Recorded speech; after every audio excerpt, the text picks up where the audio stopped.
Le mysticisme ne vient pas de l'Est, il vient de l'intérieur. Avant de tenter quoi que ce soit, qui est considéré comme un processus mystique, il est important de stabiliser les 5 éléments fondamentaux en nous. Ceux-ci sont appelés Panchabhuta ou Mahatattva dans la science yogique. Ce corps, cette terre elle-même, l'univers et le cosmos, tous ne sont qu'un jeu de 5 éléments. La composition du corps est telle qu'il est fait à 72% d'eau. La terre représente environ 12%, l'air 6%, le feu 4%, et le reste est de l'espace ou Akash. La façon dont ces 5 éléments se comportent en vous va déterminer à peu près tout. Bhuta signifie élément. Bhutashuddhi signifie se libérer de l'empreinte des éléments ou purifier les éléments. Ça veut dire se libérer de la nature physique. En ce moment, les processus physiologiques et psychologiques ont une emprise totale sur la plupart des êtres humains. Ce qu'on appelle notre physiologie est quelque chose que nous avons accumulé.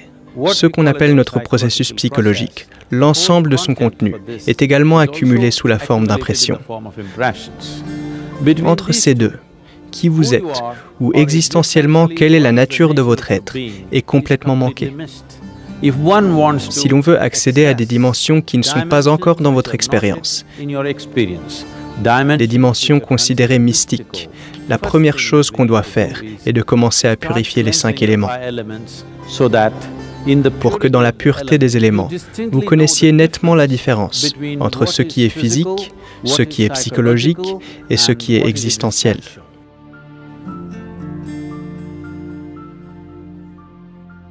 Il y a des preuves substantielles aujourd'hui qui montrent que l'eau a beaucoup de mémoire. Tout ce qui a lieu autour d'une masse d'eau est d'une certaine manière stocké dans les molécules d'eau. On parle d'un ordinateur fluide parmi les 5 éléments. L'eau est le plus important parce que 72% de ce corps est constitué d'eau. Si l'on prend suffisamment soin de l'eau qu'on consomme, pas seulement en termes de pureté, qu'elle soit sans bactéries et ce genre de choses, mais la façon dont l'eau est conservée, dans quel genre de récipient vous la conservez, comment vous la conservez, comment vous la touchez, comment vous l'approchez. Parce qu'il y a des preuves scientifiques substantielles aujourd'hui pour vous montrer qu'une pensée, une émotion, un toucher, ces choses peuvent changer la structure moléculaire de l'eau et considérablement altérer la façon dont l'eau se comporte dans votre système. Donc, il faut comprendre que vous n'avez pas affaire à une marchandise. Vous avez affaire aux matériaux de fabrication de la vie. L'eau est de la vie. C'est juste qu'en ce moment, elle est en dehors de vous. Donc, avant qu'elle n'entre dans votre système, la façon dont vous la traitez.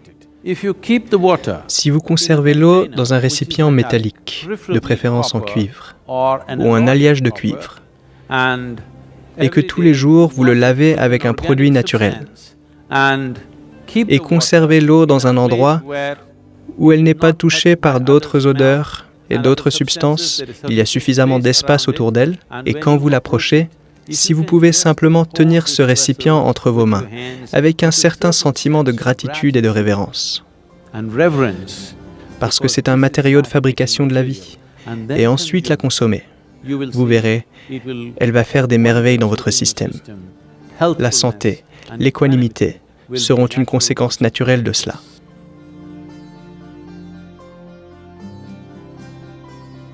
Le sol sur lequel vous marchez a une certaine intelligence et une certaine mémoire. Donc même s'il se trouve que vous viviez dans une jungle de béton, il est important de rester en contact avec la terre sur laquelle vous vivez. Créez-vous des moyens de rester en contact, d'une manière ou d'une autre, avec le sol ou la terre sur laquelle vous vivez, cette partie de la terre. Mains nues et pieds nus. Voyez en particulier les paumes et la plante des pieds, si elles entrent en contact avec la terre quotidiennement, au moins quelques minutes. Une certaine harmonisation du processus physiologique va avoir lieu, rien qu'en étant en contact avec la terre. Si vous passez au moins quelques minutes dans votre jardin, pieds nus, en touchant des plantes ou des arbres, parce que ceci est la base de votre vie. Toute vie, la vôtre et celle de toutes les créatures, est issue de cette terre. Restez en contact avec elle et harmonisez votre système.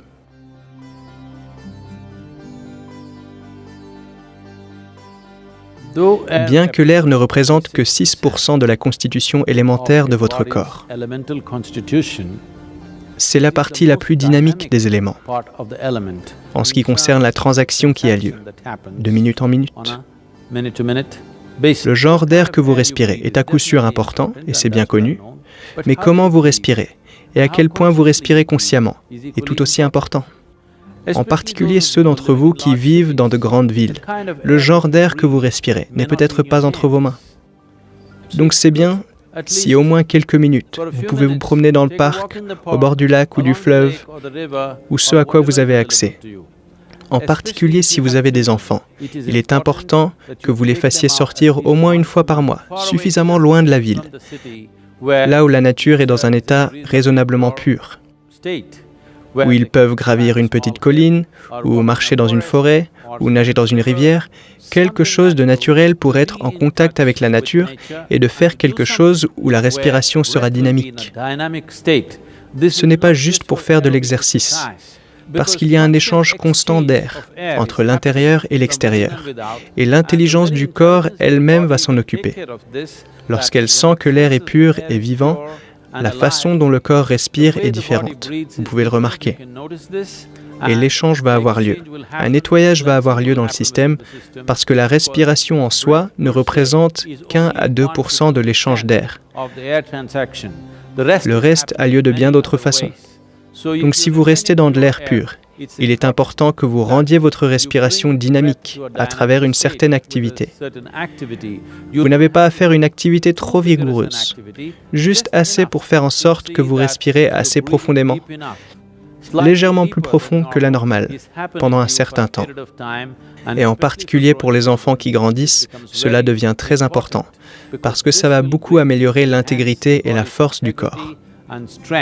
Mais au quotidien, si vous ne pouvez pas faire une sortie à la maison, vous pouvez faire une pratique yogique simple appelée Nadi Shuddhi pour nettoyer la respiration.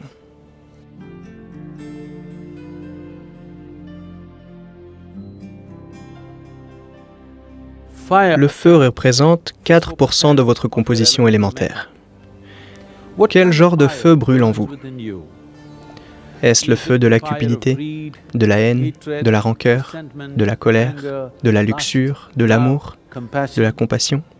Si vous prenez soin de ça, encore une fois, votre bien-être physique et mental est bien pris en charge. Vous devenez un être équanime et exubérant. Un processus simple que vous pouvez faire pour nettoyer le feu en vous, c'est de prendre un peu de soleil tous les jours. Heureusement, vous ne pouvez pas contaminer la lumière du soleil. Bien qu'on ait contaminé tous les autres éléments, la lumière du soleil est restée pure. Profitez-en bien. Si vous souhaitez utiliser le feu, vous pouvez allumer un feu avec une substance naturelle, comme de la paille ou du bois, sans aucune huile, et tenez-vous face au feu, avec les mains ouvertes, et gardez les yeux ouverts pendant 3 minutes. Puis tenez-vous dos au feu pour exposer votre colonne vertébrale pendant 3 minutes. Cela va purifier votre aura et amener un sentiment de renaissance dans le système. C'est pour raviver et reconnecter le feu intérieur et les feux extérieurs. Ceci est le fondement de tous les rituels basés sur le feu en Orient. Si avoir un feu n'est pas très faisable pour vous, au moins une lampe avec des huiles végétales ou du ghee. Vous allumez une lampe et restez près de cette lampe. D'abord asseyez-vous face à la lampe, puis asseyez-vous dos à la lampe, afin que l'élément feu en vous soit ravivé.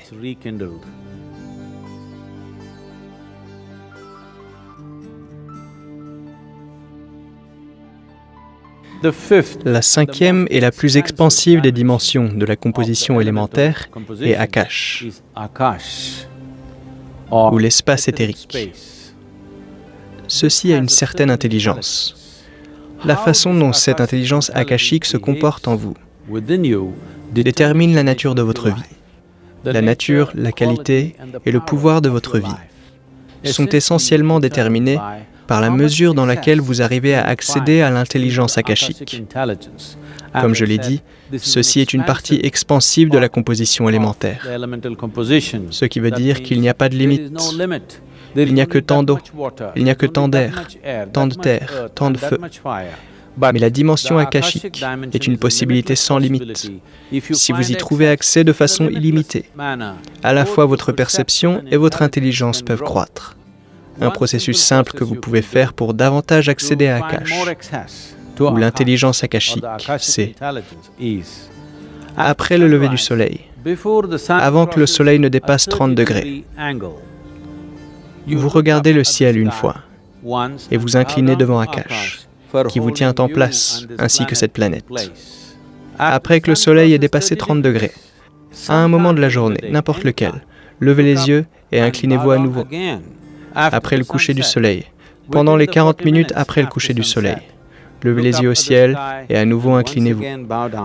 Vous ne vous inclinez pas devant de quelconque dieu imaginaire là-haut, juste devant l'espace éthérique qui nous entoure, qui tient tout ce que nous sommes en place. Si vous arrivez à faire coopérer l'Akash avec vos énergies vitales, la vie aura lieu de façon magique. Une intelligence que vous n'avez jamais cru possible deviendra vôtre. Pour un être humain, pour avoir un élément de grâce dans sa vie, Shambhavi Mudra est un processus qui est comme ouvrir une fenêtre afin de devenir réceptif à la grâce.